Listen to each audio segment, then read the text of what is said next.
Of two vector. ठीक, पहले आप लोग dot product of two vector पढ़े हैं, ठीक है, dot product of two vector. अब क्या पढ़ेंगे, cross product of two vector. जब हम डॉट, पहले चीज समझिए, जब हम पढ़ते थे dot product of two vector, तो यहाँ हमारा आता था magnitude of A magnitude of B into cos theta. तो जब इन दोनों का प्रोडक्ट करते थे तो हमारा स्केलर आता था। जब हम डॉट प्रोडक्ट करते थे तो हमारा क्या आता था, स्केलर आता था। अब हमारा क्या है, जब क्रॉस प्रोडक्ट करेंगे तो वहां पर हमारा आएगा, आपका क्या आएगा, जब दो भी वेक्टर का क्रॉस प्रोडक्ट करेंगे तो हमको रिजल्ट वेक्टर ही आएगा।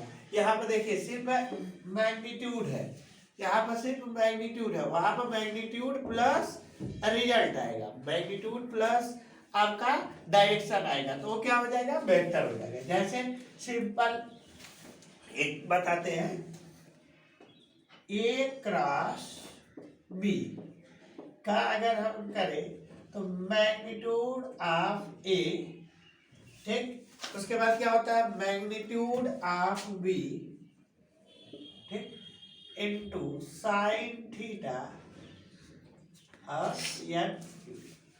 यहाँ एन क्या है, डायरेक्शन को शो कर रहा है, यहाँ एन क्या है, अब डायरेक्शन। अब यही पे यही कुल खेला है, यही से कुल खेला है। हम अब जो पढ़ेंगे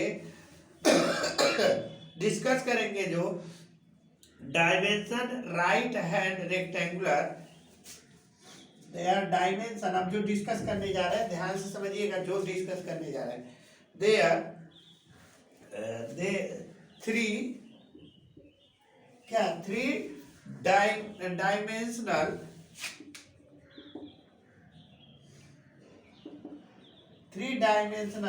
राइट हैंड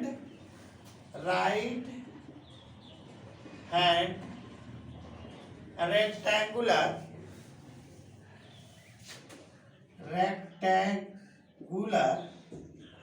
ठीक, रेक्टेंगुलर क्या है, rectangular coordinate system, rectangular coordinate system. अब जरा ध्यान से समझिएगा, कोऑर्डिनेट सिस्टम जैसे थ्री डायमेंशनल मतलब 3D बेटा, ये हो गया,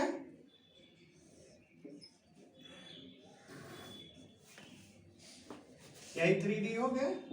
अब एक दूसरे को आप जानते हैं कि सारा एक्स एक्सेस और वाई एक्सेस और जेड एक्सेस, ये होता है। अब मैं जो बता रहा हूं ध्यान समझिए, जैसे जब कोई मान लो यहाँ पे स्क्रू लगा हुआ है, स्क्रू है, स्क्रू मतलब समझ रहे हैं ना, स्क्रू है यहाँ पर, बनाना तो हमारे लिए पॉसिबल नहीं है लेकिन फिर भी जानिए स्क्रू है। जब स्क्रू को कसते हैं, देखो एक होता है खोलना और एक होता है कसना। जब कसते हैं तो वाई एक्सिस की तरफ बढ़ता है, जेड एक्सिस की तरफ बढ़ता है ना, और जब खोलेंगे तो हमारा जो है नीचे की तरफ आएगा। तो जैसे जब ए ऐसे, यानी हमारा कुल मिला के क्या हो गया, इस डायरेक्शन में ऐसे होता है, ऐसे करेंगे तो ए हमारा जेड, यानी यही डायरेक्शन को शो करता है, यही किसको शो करता है, डायरेक्शन को शो करता है। अब जैसे ये तो आपको स्क्रू वाले से बड़ा कठिन हो रहा है, कठिन लग रहा है, ठीक है, लेकिन अब हम बनाने जा रहे हैं बिना स्क्रू वाला। जैसे मान लीजिए ए एक्स एक्सेस है और ए वाई एक्सेस और ये जेड एक्सेस है। अब जो बताने जा रहे हैं इससे समझ में आएगा। आप जो है दायां राइट हैंड है तो दायां हाथ लिए, अब दाएं हाथ को एक्स एक्सेस पर रखिए, दाएं हाथ को क्या रखिए, एक्स एक्सेस पर रखिए, ठीक, रखे एक्स एक्सेस पर। एक्स एक्सेस पर जैसे ही रखेंगे उसको जो है आप फिर अब वाई एक्सेस के अकॉर्डिंग क्या करिए, फोल्ड करिए, क्योंकि इधर रख रहा है तो हमको वाई एक्सेस के अकॉर्डिंग फोल्ड करेंगे। अब ये जो है क्या हो गया तुम्हारा, ये क्या हो गया, जो अंगूठा है वो क्या हो गया, डायरेक्शन को शो कर रहा है। अंगूठा किसको शो कर रहा है, डायरेक्शन को शो कर रहा है, यानी यही डायरेक्शन हमारा क्या हो गया, जेड एक्सेस हो गया। डायरेक्शन हमारा क्या हो गया, जेड एक्सेस हो गया। यही हमारा एन कैप को शो करता है। एन कैप को कैसे शो कराते हैं जरा उसको देखिए। एन कैप को कैसे शो कराते हैं जरा अब हमारा बात समझिए। एन कैप को हम कैसे शो कराते हैं जरा ध्यान से देखिए, मेरी बात समझिएगा। हमने क्या किया, एक वेक्टर मतलब मान लो हमने ले लिया एक थीटा एंगल, ठीक, थीटा एंगल ले लिया और हमारा ये वेक्टर ए है और ये वेक्टर बी है। अब एन कैप को हमको शो कराना है। एन कैप को हमको क्या कराना है, शो कराना है। यानी इसका डायरेक्शन, यानी हमारा जब हम इसको कैसे लेंगे ऐसे आएंगे और यहाँ पर रखेंगे और वाई एक्सिस की तरफ फोल्ड करेंगे तो हमारा डायरेक्शन कहाँ गया, एन कैप ऊपर गया ना, ऐसे राइट हैंड के करीब। यानी हमारा ये क्या हो गया, ये हमारा क्या हो गया एन, यानी एन कैप यहाँ किसको शो कर रहा है, डायरेक्शन को शो कर रहा है। एन कैप किसको शो कर रहा है, डायरेक्शन को शो कर रहा है। और ए और बी का मैग्नीट्यूड और ए साइन थीटा, यानी हमारा आपका कुल मिला के ये प्रूफ हो गया कि हमारा जो है यहाँ पर दो क्रॉस वेक्टर का अगर क्रॉस प्रोडक्ट कर रहे हैं तो वो वेक्टर ही मिल रहा है। क्योंकि वेक्टर इसलिए मिल रहा है क्योंकि हमारा यहाँ क्या है, डायरेक्शन भी दे रहा है, मैग्नीट्यूड के साथ साथ डायरेक्शन भी मिल रहा है। इस वजह से हमारा ये क्या हो जाएगा, एक वेक्टर। जब भी दो वेक्टर का क्रॉस प्रोडक्ट करेंगे तो हमको क्या मिलेगा, वेक्टर ही मिलेगा। अब यहाँ पर थीटा का रेंज क्या है, यहाँ पर थीटा का जो रेंज है, थीटा का रेंज है 0 से बड़ा पाई से बराबर या पाई से छोटा। यहाँ पर हमारा ये थीटा का रेंज है। और हमारा ए और बी हमारा क्या होंगे, बोथ परपेंडिकुलर होंगे, ठीक है। एन हमारा क्या है, N is a unit vector. N क्या है, एन हमारा N is a unit, N हमारा यूनिट वेक्टर है। और ए और बी एक दूसरे के क्या होंगे, परपेंडिकुलर होंगे, perpendicular to both, perpendicular to both A and B. यानी ए और बी वेक्टर के क्या होंगे, परपेंडिकुलर होंगे, ठीक है। इसी को सच दैट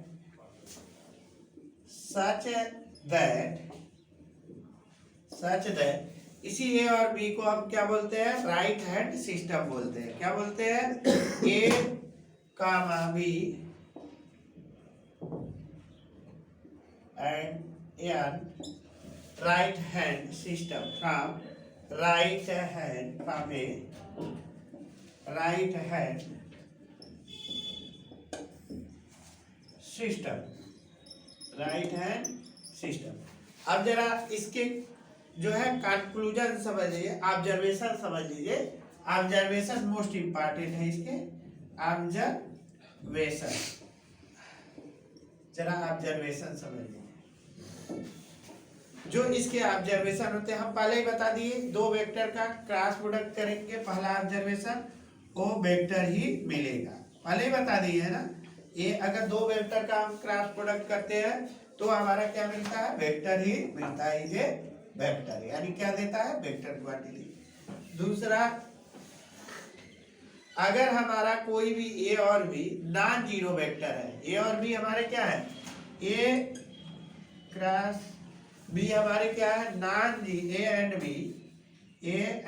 बी हमारे क्या है, नॉन जीरो वेक्टर है, नॉन जीरो वेक्टर।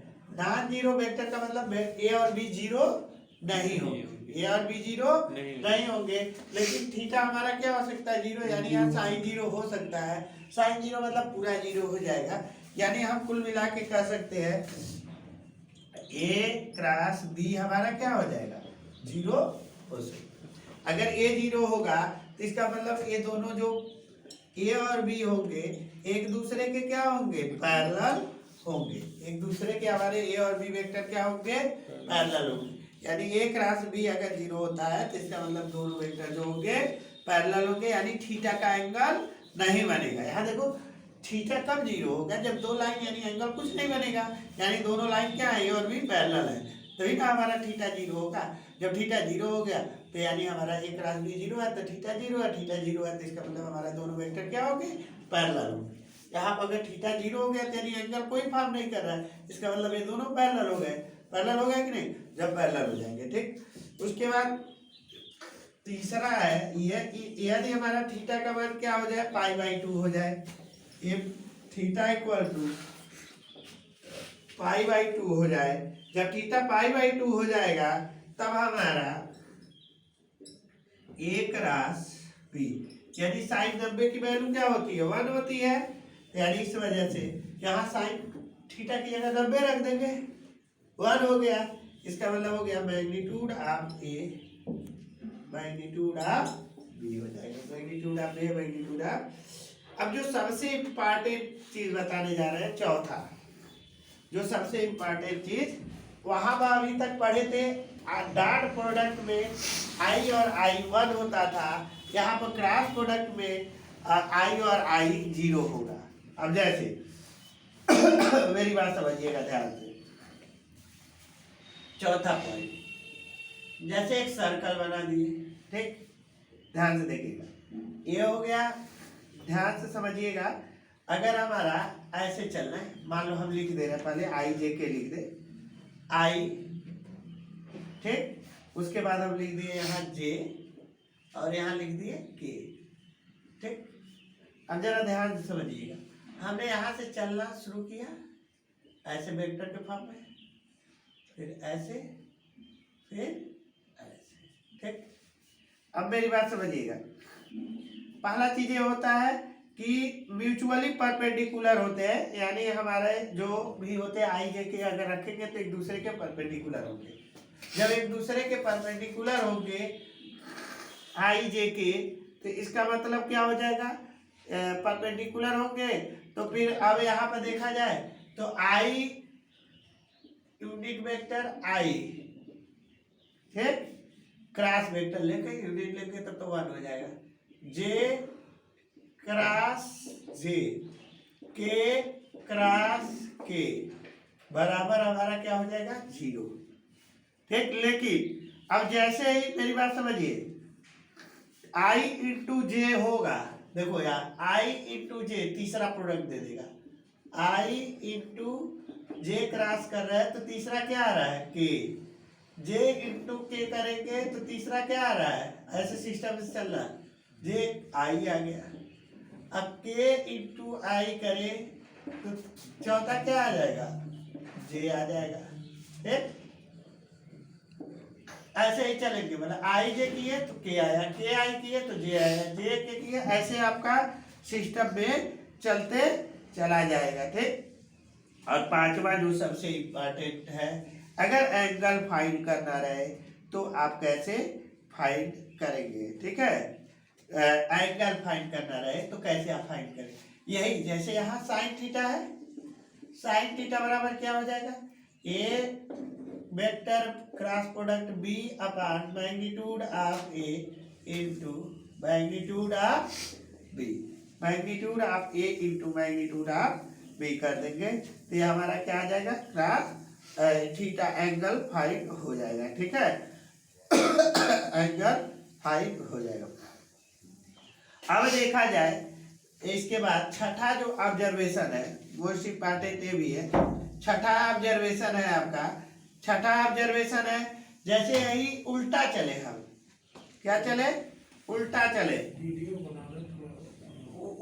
उल्टा चले तो आपका जैसे हम क्या चल रहा है, अभी आई से जे, जे से के चले, ठीक, आई से जे से के चले, लेकिन अब उल्टा चले, जैसे आई से के चले, के से के चले, मतलब जैसे आई जे है ना तो जे आई हो गया, तो जे की नहीं, डायरेक्शन के अपोजिट चलते हैं तो क्या हो जाता है, माइनस हो जाता है, डायरेक्शन के अपोजिट चलते हैं तो क्या हो जाता है, अभी हमारा डायरेक्शन ऐसे है, अभी हमारा डायरेक्शन ऐसे है, जैसे ही डायरेक्शन के अपोजिट चलेंगे तो हमारा साइन क्या हो जाएगा, नेगेटिव हो जाएगा, यानी यही हमारा क्या आ जाए, जे क्रॉस आई आ गया तो बराबर क्या हो जाएगा, माइनस के हो जाएगा, वही उल्टा है, के इंटू क्रॉस जे हो गया तो हमारा क्या हो जाएगा माइनस आई हो जाएगा। ठीक, आई इंटू के हो गया तो हमारा क्या हो जाएगा माइनस के। समझ में आया कि नहीं, उल्टा हो गया। अब जो है सातवां देखिए 2 है। जैसे हम अगर कोई ट्रायंगल का एरिया कैसे निकालेंगे, किसी ट्रायंगल का एरिया हम कैसे निकालते हैं तो ध्यान रखिए। ठीक, अगर मान लीजिए ए वेक्टर है और ए बी वेक्टर है। ठीक, यहाँ से ज्वाइन कर दिया। ठीक, ए बी सी हो गया, ए बी और सी हो गया। ठीक, और ये हो जाएगा ऐसे चला ऐसे चला। अब आप जानते हैं कि एरिया ऑफ ट्रायंगल क्या होता है 1/2 बेस इंटू हाइट, यही होता है ना। तो हमारा तो पता नहीं है, हमको हाइट नहीं पता है। यहाँ से अगर परपेंडिकुलर ड्रा कर दिए तो ये 90 हो गया, 90 हो गया ना। अब ये 90 हो गया तो अब हमको यहाँ से हमको क्या चाहिए परपेंडिकुलर चाहिए। किसकी वैल्यू चाहिए, ये डी दे दिए पॉइंट। हमको क्या चाहिए डीसी चाहिए, डीसी चाहिए ना। डीसी कैसे निकलेगा, डीसी हमारा कैसे निकलेगा, अगर हम साइन थीटा अप्लाई कर दे। साइन थीटा बराबर क्या होता है, साइन थीटा बराबर हमारा क्या होता है बताओ। साइन थीटा बराबर हो जाता है परपेंडिकुलर अपान हाइपोटेनियस। तो परपेंडिकुलर हमारा क्या है डीसी, डीसी अपान हाइपोटेनियस मतलब ए वेक्टर, यानी डीसी की वैल्यू क्या आ गया ए साइन थीटा। क्या आ गया ए साइन थीटा। यानी अब हम आराम से हमारा बेस क्या हो गया बी हो गया। यानी हम area of triangle equal to area of triangle equal to 1/2 base into height. ठीक, तो 1/2 बेस की वैल्यू हमारा बी वेक्टर है और हाइट की वैल्यू हमारा ए साइन थीटा। यानी कुल मिला के हमारा निकल गया magnitude half magnitude of A into magnitude of, ऐसे ले लीजिए साफ साफ, magnitude of A into magnitude of B क्या हो गया साइन थीटा। इसी तरह हम पैरेललोग्राम का भी निकाल सकते हैं, इसी तरह हम पैरेललोग्राम का भी निकाल सकते हैं। इस तरह से आपके चौथे एक्सरसाइज का पूरा कॉन्सेप्ट इतने में ही है। हमको जहाँ तक उम्मीद है आप लोग समझ गए होंगे। इसी पर पूरा चौथा एक्सरसाइज लगेगा। अब एक्सरसाइज को प्रॉब्लम जो है नेक्स्ट डे सॉल्व कराया जाएगा।